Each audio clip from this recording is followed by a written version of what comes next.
Good evening, everyone. Thank you for tuning in to another edition of Oilersnation After Dark. Connor Halley, Oren Bordado with you here as we are recapping the Oilers 4-2 victory over the New York Islanders. A great game for the Oilers, one of their better ones for sure. Lots to get to on the show, of course. So we are going to bring in our guest in a couple minutes here from Oilers Nation, Liam. We're also going to get to the good, the bad, and the oily. And of course, everyone, shout out to the people tuning in on Facebook, YouTube, Twitter. Make sure to get going in the comments section. We got lots to talk about on this edition, and it's a positive one. Our first win for Oilers Nation After Dark. Like I said, downing the New York Islanders 4-2. And just very quickly, before we get to the good, the bad, and the oily, just a quick rundown of what happened for the Oilers. And a great start once again. Leon Draisaitl on the power play from his spot gets his 22nd goal of the season. Special teams were great for the Oilers in that first period. Kyler Yamamoto would get his third goal of the season. The shorty assisted from Connor McDavid, and with that, Connor McDavid reaches 500 career assists. The Oilers going into the first intermission, really carrying the play. 18 shots, only 4 against. Probably the perfect period for Jack Campbell getting in there, easing himself into it. In the second period, Matt Barzal would get on the board, his 11th goal of the season. He's got goals in 5 straight, I believe. The goal, you give him a chance in that spot, he's going to bury it. Didn't necessarily love the pass from Brett Kulak exiting the zone, kind of threw it into the skates of McLeod, goes the other way. But the Oilers would respond. Dylan Holloway with his second goal of the season, a goal scorer's goal from far out, placed it perfectly. Derek Ryan in front of the net. It worked out quite well for the Oilers. Zach Hyman would score his 18th goal of the season. It was a breakaway where Leon Draisaitl found him with the goal. Leon Draisaitl gets his 400th career assist. And then later on in the game, the Islanders would add another, but that would be it. The Oilers get the 4-2 victory, and we'll take all your messages. Facebook, YouTube, Twitter, keep those coming. We'll talk about it for a while here. Right now, we are going to get to the good, the bad, and the oily, presented by Cornerstone Insurance.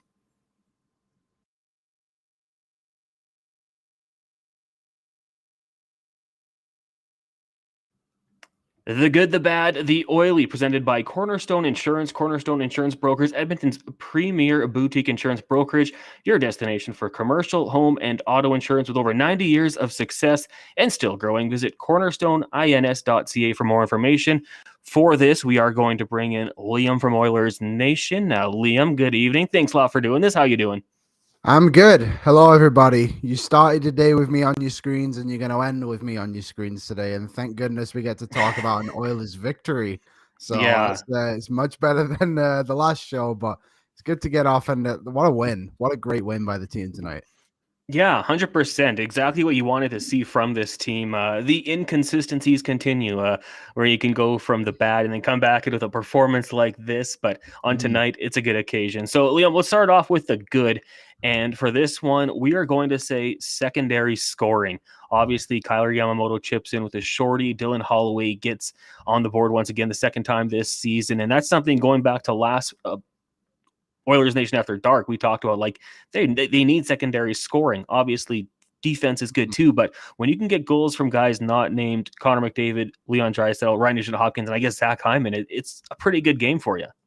Yeah, I mean, you look coming into the season, the offense was supposed to be the strong part of this team, and defense, everyone was well aware kind of what the issue was, and it's been an issue all year, but somehow the offense has just falling apart right underneath them. Like, I was talking to Tyler in the office today, and 8 forwards out of the 12 that played today were inconsistent scorers, but it was great to see a lot of guys get on the board. And like you said, that Holloway finish was like a scoring finish. He did it like he'd scored 50 of those in the NHL before. Just absolutely hammered it through. So hopefully this is just kind of like a momentum thing for the Oilers now. Clearly, whatever was said by Jay Woodcroft in that second intermission of Seattle and the players only meeting that they had too is like showed that it worked, because the way they came out was fantastic, and the momentum they had the entire game was just, they never let off, and it's something we haven't seen very often from this team. And hopefully this is kind of like a kicking point for them and something that they recognize is like, okay, this is actually how we're supposed to play hockey,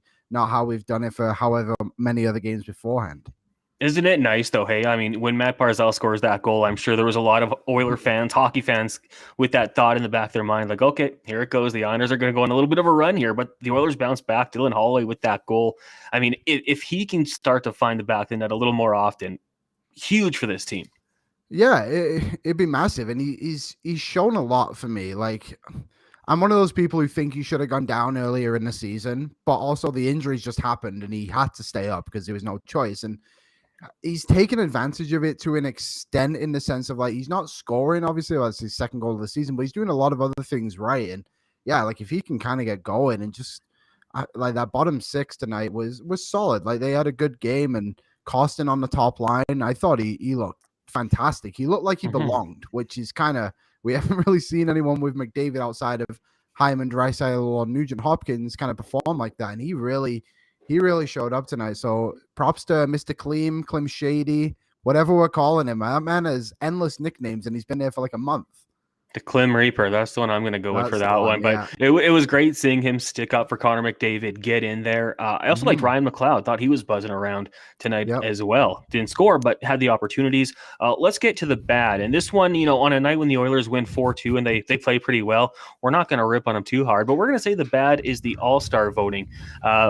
When you see it come out, obviously Connor McDavid named to the All-Star game, something that, we're kind of accustomed to. It's not going to be a surprise. He lead the league in points, but the NHL's all-star voting is so dumb. I mean, I get that you want every team represented, but to have Leon Draisaitl, who's number 2 in the league in points scored, have to get in through fan voting, to me, which it just kind of sucks. So that's the bad, but also Oilers Nation, go out there, vote for him, vote for Ryan Nugent Hopkins, try to get Stuart Skinner in there as the other goalie. I mean, it's an opportunity, but I'm sick of it. I don't like it. We don't need to reward every team. Every team doesn't need to be represented. Yeah, I completely agree. I already made my votes. You can make 10. I already voted for Dry. I voted for Nuge, and I got Skinner in there as well. But Hyman's deserving of it too, and that's the thing. And Oilers, you know what? Like, if this was, I guess, a normal All-Star voting, like, would it be out of the question they could possibly have 5 players go? Like, I know it's kind of a push, but like, I feel like those 5 guys all deserve to be part of this All-Star team. And the fact Leon Draisaitl has to get in on a fan vote is outrageous. And I understand. I get it. Like, you want everyone to be represented in one way or another at the All-Star game. Like, I understand that. But also, maybe there's different ways to do it. Maybe just don't have actual All-Stars in the skills competition. Maybe you just kind of open it up like the NBA does, where you just get the best, the hardest shot, the 5 hardest shots in the NHL. You're in the hardest shot contest. And it opens up the door, because, I mean, we see it with the Edmonton Oilers All-Star, like their skills competition. Connor McDavid doesn't want to do the fastest skater, but he's going to have to go to the fastest skater now at the All-Star game and do it. Like, I think these players that actually appreciate seeing other people around, like, it'd actually be pretty cool to see Ryan McLeod go up against some of the fastest skaters in the league and kind of see what he can do. So there's better ways to do it for the NHL. I agree. Like, maybe even, like, do we really need 3 players voted in for the division? Like, that seems like too much to me. Like, maybe just one, like, there's one goalie on each team. It's a whole mess, but All-Star games are what they are in the NHL, and hopefully one day they can figure it out. Yeah, Liam, you nailed it there with having different players come in. Like, Trevor Zegras should not be at home on All-Star weekend. I know Troy Terry got the Ducks spot, but you need Trevor Zegras there for the skills, the shootout. You just have to have him, and that's a great point about what the NBA does. Jesse Tarzal says hi from Red Deer. Hey, shout out to Jesse watching out in Red Deer. Big win for Canada. Yeah, Dylan Gunther, former Oil King, Edmonton product, getting the game winner for Canada at the World Juniors out in Halifax. That was fantastic. Why don't we get to the Oily now? And we don't know how to define the Oily, but when you see the Oily, you know what it is. And I saw social media get pretty upset midway through the second period. The Oilers are up 3-1 and the wave starts. This has been something that's happened more and more in games as of late. The wave just breaks out. I don't know if it's one individual that gets it going, but I'm kind of torn on it. I don't mind it. If you want to, drink your $12 beers and start the wave, feel free. What do you think, Liam? I have made myself very anti-wave. I think it just, like, tonight I can forgive it. Oilers are up 2-0. 2 goals. Sorry. Like, all right, sure. Like, it's a little later on in the game, but the one against Vancouver, holy smokes, that one drove me insane. Game's 2-2, literally penned in your own zone, and next thing you know, the wave is going around the rink, and Maybe I'm just a little bit of a hater on that stuff, but you know what? You got to go to the game. You got to have fun. If that's how they want to bring the energy in, sure. But like a little "Let's Go Oilers" never hurt anybody, right? Like I think that's just the way I would like to see it go, rather than the wave. But hey, everyone to themselves. But yeah, I think the best way to define the Oily is just something that's very Oilers, and the wave in the second period of a 2-goal hockey game is definitely Oily in my opinion. I love it because you can tell the people that don't want to do it, like they're sitting there, arms crossed, but then there's some people just getting right into it. It's absolutely awesome. We bring in our producer, Aaron Bordato here. Aaron, we just went through the good, the bad, the oily. Did anything stand out to you as you're live from the Sports Center set? Hey boys, I'm finally living my dream of hosting Sports Center, as you can tell. So cross that one off the bucket list. And I mean, I don't know, tonight it was kind of everything that we were looking for. After the other night, I said it's kind of ironic is how much we were bitching about secondary scoring. Well, we got it tonight. We got it in the form of young Dylan Holloway, who you got a glimpse into the kind of goals that guy could score, because that was an absolute rocket into the back of the net. Zach Hyman's Mr. Consistency. Like I straight up say, I can't get enough of the guy and his goofy smile. And every time he buries a goal, it's in the dirty areas. It's where you need to go. It's kind of everything. As a lifelong Edmontonian, we've needed guys who can bury, who play the wing. And we've had there, I thought Clem Shady, arguably Liam, better than his game is his nickname. I really don't know which one to pick. They're all pretty good, but I thought he was very noticeable, at least at the beginning. Very physical on the first line with Connor. Like I know Liam, you said it earlier today, but gave me a little Patrick Maroon vibe here and there. So I know that's a little early, but it's something you kind of like to see. And I don't know, it was just a very positive game in general. The chat today is much more positive than it was the other day. So I'm happy if Oilers Nation is happy. What did you guys think about Jack Campbell getting back out there? Obviously, came in relief of Stuart Skinner a couple of days ago, and totally facing 22 shots, makes 20 saves. What did you guys think of his performance getting back out there? I think it was the right move, to be honest, for Holland. For Holland for bringing him in, I guess, but Woodcroft on the night. But it's eventually you got to start putting some belief in this guy. And to his credit, he's played a little bit better, I would say, in his last 4 starts. He had the 2 against Nashville, which were better, and then Winnipeg, he only allows 2 goals. Yeah, one of them, the Pionk one, you probably want back, but also the team only scored 1 goal in front of him. You got to give him some run support too. And then tonight, I think he had a solid game. The Oilers did well of limiting like really high-end shots on him too. And you look at the 2 goals that went in, weren't they both tips? Like, especially the second one. Holy smokes. I don't know if many people are really stopping that one. So I'm a Jack Campbell believer. He's just one of those guys who rides the emotions. And when he's low, he's low. But when he's high, he's high. And hopefully we can start seeing some of the highs soon. And honestly, taking some of the pressure off Skinner. Like, it's awesome what he's been able to do. But also got to remember, this guy is 23 years old, and it's his first full season in the NHL. A Stanley Cup contender like we're supposed to be should not be leaning on the shoulders of him every single night. They got to find a way to balance it out. And did you know, like, they didn't start Campbell for like 2 months at home. Now he's had back-to-back starts, so that's kind of nice to see. But yeah, overall, like, Campbell, solid performance. I think anything less than 3 goals is always a good night. So there you go. Jack Campbell. Did he get a star tonight? I think he got one of the stars too. I would hope so. So. Give him a little loving for a game like that. And yeah, I was on with Tyler on his show a couple of days ago, and we talked about, predictions for the 2023 season. And one of mine was that Jack Campbell will get on a run and go on a bit of a stretch here. So I'm hoping it starts now, and, he can keep that going. Obviously would be massive for the team's success. What do you guys think the decision to go back to 11-7. Personally, big fan of it. I love getting, McDavid and Draisaitl out there a little bit more, and then having them kind of go through the lineup, playing with other players, I think gives you a big advantage. But what did you think the decision to go back to 11-7? And I guess, would you consider keeping it going with Colorado coming to town? Liam, you go ahead. I was going to say, I think if it ain't broke, don't fix it, right? So, like, it worked. The Oilers kind of needed that spark, I think, to kind of get some juices flowing again, and it worked. And if Draisaitl is fully healthy now, I know there was like some speculation when him and McDavid were playing together that maybe that he had a little bit of knock and then he was out, right? So those two are buzzing. And I thought Draisaitl played really well tonight too, especially like his patience on that Hyman pass. It's just kind of, it looks like such an easy play, but he just puts it right on his tape and Hyman just gets away with it and just puts it in. So yeah, I like the 11-7, like especially like Colorado, how banged up they are, whatever it is, like they're still a fantastic team. And we saw exactly what they could do last season. So yeah, 11-7, McDavid and Draisaitl on, let them have it. It's the biggest weapon. Liam, I couldn't agree more. I think that, I mean, at a time like this in the year where you need wins, I need my big guns going. And I think that we're better off with those two on the ice than we are with them off. And I know some people question if you want to ride them a little too much here in this part of the year. But frankly, with where we're sitting in the standings, I don't know if we have the choice. I think they're ready for it. They can do it. We've seen them do it. And I'm riding my horses all the way till the end. Guys, those Colorado Avalanche in action tonight out in Vancouver. They were up 2-0, but Andrei Kuzmenko scored twice, Brock Besser a third, and now the Avalanche trail. So obviously a little bit different than last year. But like you said, the injuries, Liam, yeah, definitely a factor.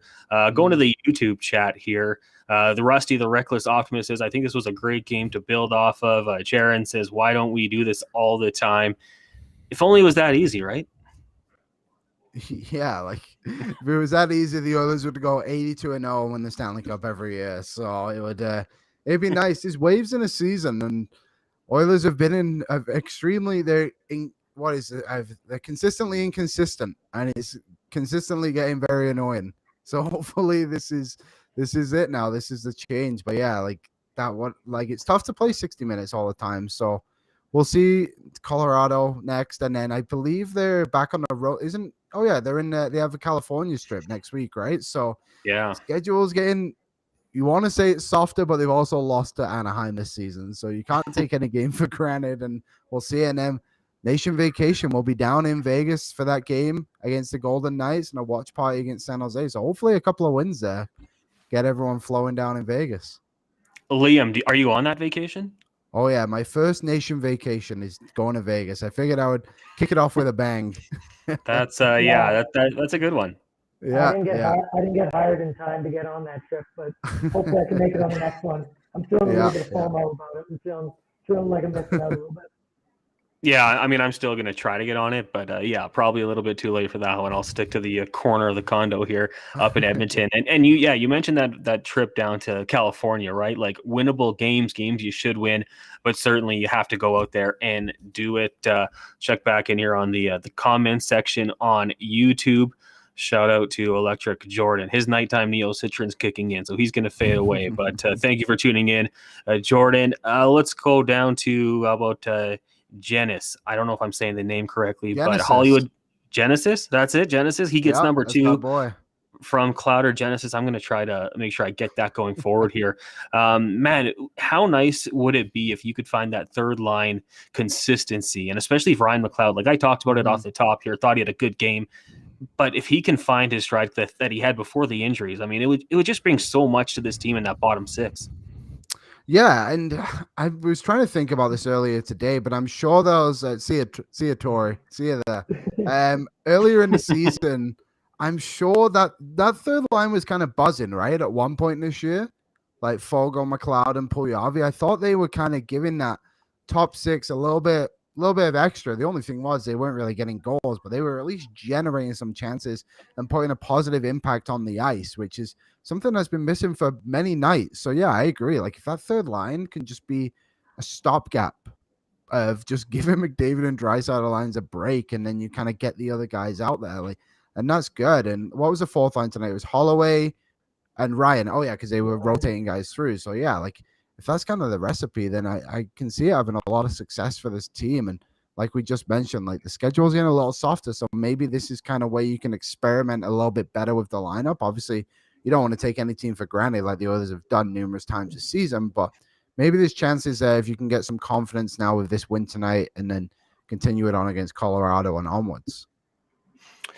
Some more, not everyone happy with one. Blake saying super low, boring game, seemed low energy. You guys see that at all? Take 2 points. I'll take the 2 points. I don't care how it comes. Give me the 2 points and I'll run away with it. Yeah, 100%. I agree. as Oilers fans, beggars can't be choosers. After the vibes that we had going into the show the other night, I'll take 2 points any way I can get them. And, some other guys, they said some depth scoring tonight, getting on the board. Connor may have not scored, but sometimes these ones feel just as good, if not better. Liam getting some love here. Not going to say no to you. Let's go, Liam. But someone does say, well, coming from Lance, he says, decorate your place. I know. I do got some stuff. I can give it a little sneak peek. I got a little Oilers cap thing here. This box is just a big Oilers logo. So soon, Lance, I promise. I like that. I had to convince your Chuck to let me have this flag behind me. I was like something. It can't just be the cabinet. So we can all improve upon that one. When you guys, when you look back and kind of throughout that game there, was it ever really in doubt for you? Like to me, with all due respect to the Islanders, I kind of was like, not too worried. It never really had that feeling. Thought the Oilers kind of dominated the play, and in that first period especially, I mean, only allowing 4 shots against, you're 2-0. I know we kind of teased it at the beginning of the show here that maybe it crept into people's minds that maybe the Islanders have a comeback in them, but it did seem like the Oilers kind of came out there with a different mindset. And like you mentioned, Liam, maybe there was that players only meeting and kind of Jay Woodcroft rips into them. Maybe something clicked for him. Yeah, it did feel a lot different. I can't remember who it was, but on the first play of the game, there felt like there was some kind of collision or something, first or second shift, and you're right, it just felt a lot different. Like they weren't gonna let anything stop them tonight. And the best way to kind of do that is like, okay, if you get a goal early or you get all that momentum, like sometimes it's felt like the Oilers have come out and done that at the start of games, and then they get scored on. And then it gets wiped out right away. Like I can't remember the one game, but there was a game earlier in the season that happened, and now you see it, and that was just like wave after wave, and just like, yeah, it never really felt like the game was getting away from them. And it was kind of funny that it was 2-0 after the end of the period, because that's what we saw against Seattle and Vancouver, and then all of a sudden the game's gone. But yeah, like it was different tonight, and it's good to see that whatever was said in that dressing room was actually like taken in by players, and whoever was saying whatever, like it was a good performance. And even like Bouchard's had his struggles this season, but that hit he laid on Pajot towards the end of the game there was like a solid hit. That's something we haven't really seen a lot from him. So maybe that's another layer of this, just the confidence. The team needs confidence. It's so obvious with some of the plays I'm making. This is like the Bouchard one last game. I can't remember which goal it was, but he's like trying to bat the puck like 2 or 3 times. It was like me playing hockey out there. Like it was crazy. And this team rides the waves, and we ride them with them, and I'm with them all the way. We did have go ahead, Iron. Go ahead. I was gonna say I kind of agree. From puck drop, it felt different today. They were out shooting them early. It maybe was that players only meeting. It just had a different vibe to it. But as you asked, Connor, I have to be 100% truthful. Of course, I was worried they were going to blow it. I mean, how could you not be after watching that Canada game earlier? And the emotions that went through this evening, I had my worries, and I was sitting there with my fingers crossed. But the boys had our backs, and it all worked out in the end. I mean, that's 2 wins tonight for everyone in the Edmonton area and therefore Canadian area. That's 2 dubs tonight. Yeah. Who isn't happy with that? Did you guys happen to watch the United States and Sweden today? I turned it on with a minute left, 2 minutes left, and it was 6-6. Then it was 7-1, and it was 7-7, and then it was 8-7. It's like, holy smokes! I feel like I just watched the entire game, and I only got like 4 minutes of the thing. It's just the magic of the World Juniors right until the end. It's such a fantastic tournament, and it like doesn't matter who it is, and the way Halifax and Moncton like responded to it was so great after what we've just had to watch the last 2 or 3 years, however long it's been, of just nothing, right? So the magic of the World Juniors was back this Christmas, that's for sure. Yeah, 100%. That game, it's so much fun to watch, and the games leading up to it were great as well. Connor Bedard. I mean, man, that kid's going to be a stud. Dylan Gunther, the Oil King, like we talked about. A lot of fun watching that tournament. And I felt like there was a lot of Edmonton area kids on the team when Gord Miller was rifling off all their cities at the end of the game. I was like, holy cow, that's everybody from around here. Some good old-fashioned Alberta Edmonton boys. Good for them. Yeah, Reed Schaefer as well, right? The Oilers first round pick and last summer's draft on the team too. Didn't play a huge role, but on the squad, gets a gold medal. That's cool. Hey, he was there. He was there. What was it a few years ago? Akil Thomas. He was the 13th forward, right? And he barely played. And he scored the goal. Didn't he score the goal? Yeah, he got the game winner. So they're all needed. It was strange how they treated Reed Schaefer, but maybe that's for another podcast. What do you guys? The re-addition of Beck on the team after the Doc brother got hurt. And then I just assumed Reed would get called up, or he moved up in the lineup.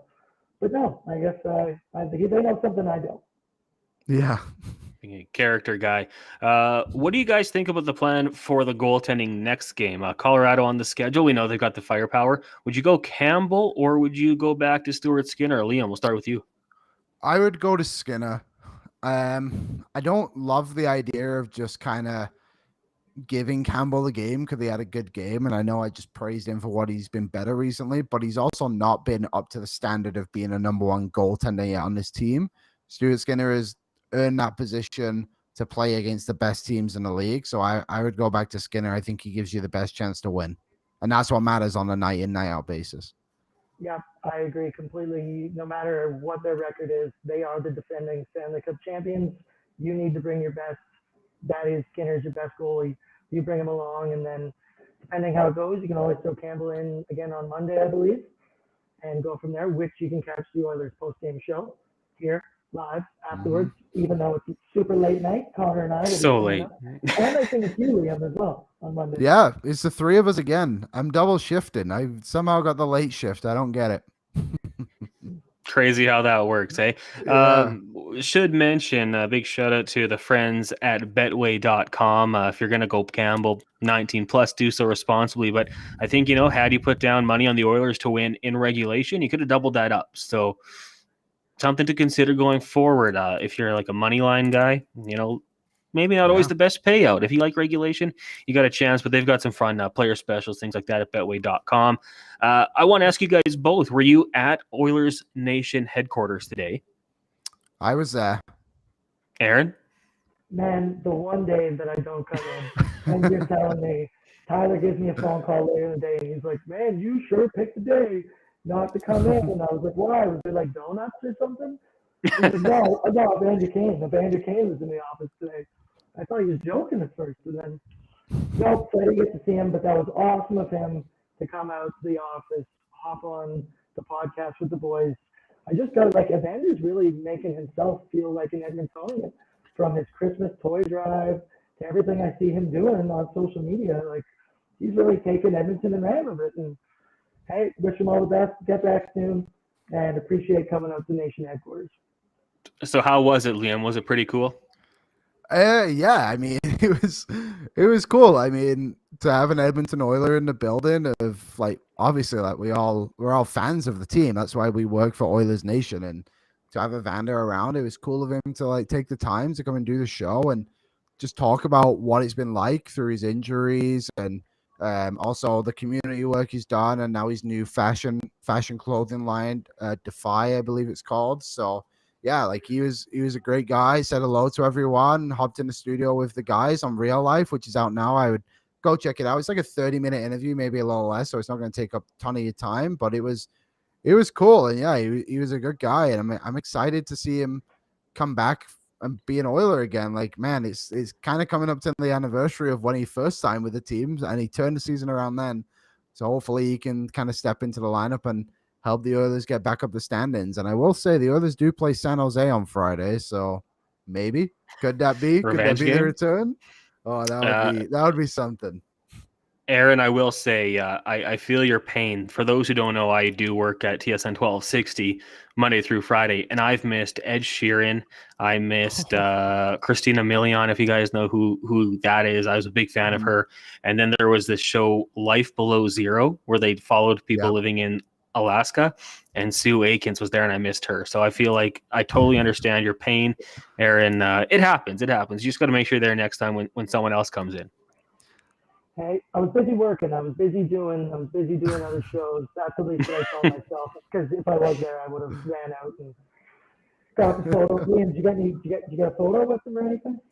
Was he no, good? I acted professional. I acted like I'd been there before. So he was good. He was good. We all got all of it. If you want a picture, just screenshot the show, and there you go.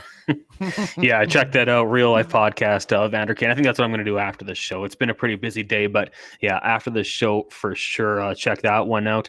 Well, when Evander Kane comes back, I know he told coach he is a quick healer, and we'll see how long it will take him. I don't think there's a huge rush to get him back, especially if they can start winning hockey games. But for you guys, I mean, is it immediate? Evander Kane, he's going to hop on that left wing right beside Connor McDavid and just push other guys down, or do you think there's some conversation about where he might slot into the lineup?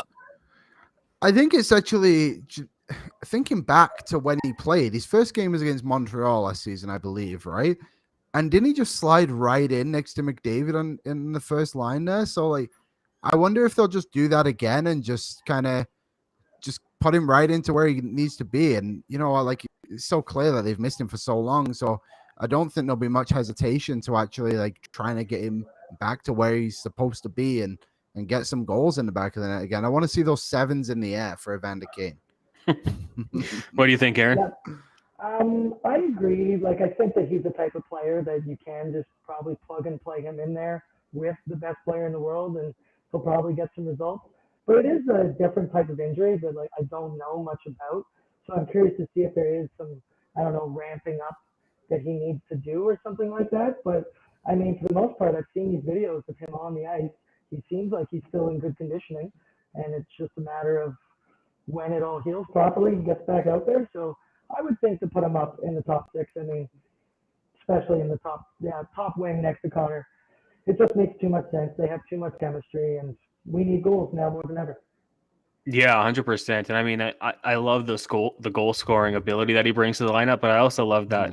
And I'm just gonna say, like, he's kind of a prick out there, right? Like, he might punch you, and that's a great thing in my opinion to have in the NHL. If you're gonna mess around, you might get punched in the face. He might just do that. So I'm a big fan of his when they can get him back into the lineup. He brings that swagger, the ability to score, a little cockiness. I think that's gonna be a big thing for him, and we'll wait and see when that happens.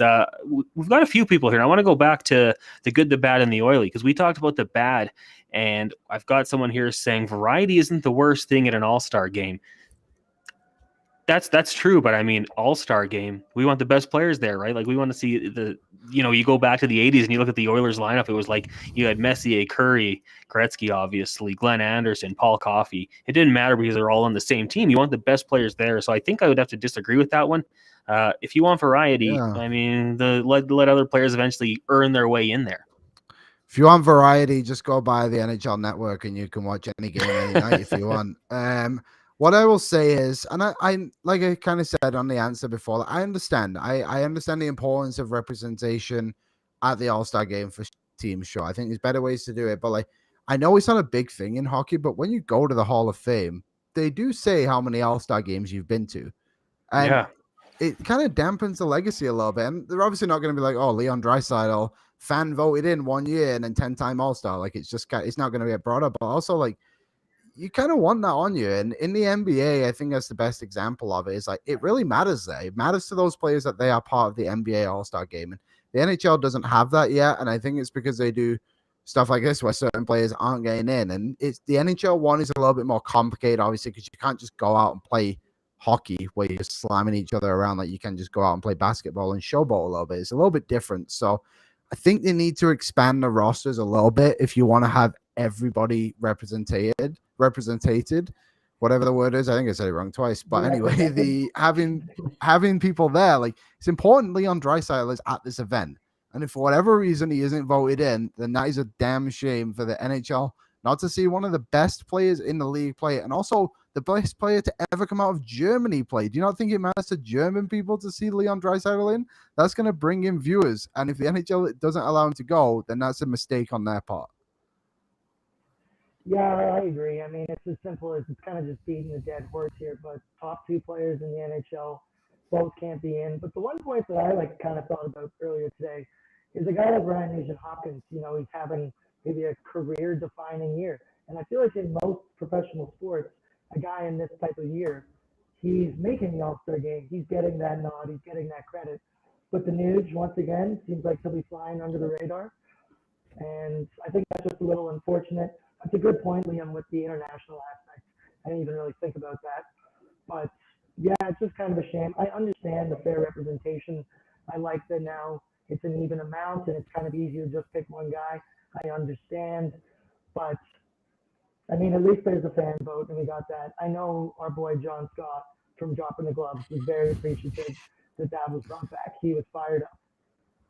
All-Star game legend. You mentioned Nugent Hopkins, 2 assists tonight. McDavid had 2 assists as well. Draisaitl had the goal and the helper. Only 1 point coming from the blue line. It was Philip Broberg. Aaron, I mean, you can remember last show that we had. It was pretty negative when it came to the Oilers blue line. Kulak was getting right up to Bouchard, Barry. Nobody was really safe. Tonight, better. I talked about it on the first goal. I thought that Kulak kind of made a bit of a errant pass to Ryan McLeod, which turned around quickly and ended up in the back of the Oilers net. That was probably my biggest issue with their play. But what did you guys think of the Oilers blue line as a whole tonight? Yeah, I thought they did a decent job. Like, there's going to be mistakes every night, but I think it was good to see them not be horrible mistakes, which is big. Like, this blue line isn't perfect, and I think as a fan base, we have to get used to that in a way until it's addressed. And Ken Holland will address it. It is when the trade deadline comes around, Ken Holland isn't afraid to go out and make a couple of deals to get stuff done. We've seen it with Mike Green. Obviously, it didn't work out because of the COVID stuff. Kulikov, and then obviously Brett Kulak last year. Like, he'll make adjustments when he sees fit.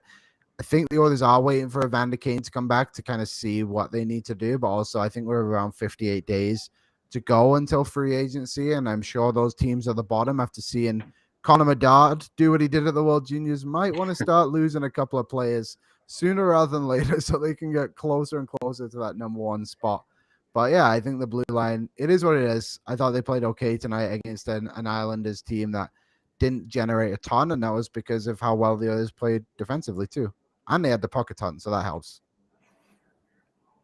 Yeah, that's certainly going to help. I thought it was better as a whole today, but I mean, that's comparing the other night to tonight, so I feel like a lot, I mean, really anything was going to probably be an improvement.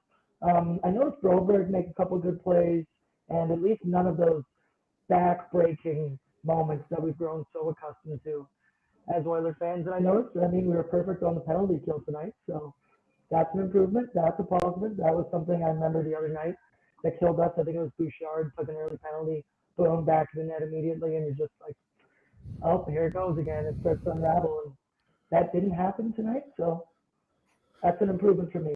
That gets a, I don't know what letter grade, but it's an improvement.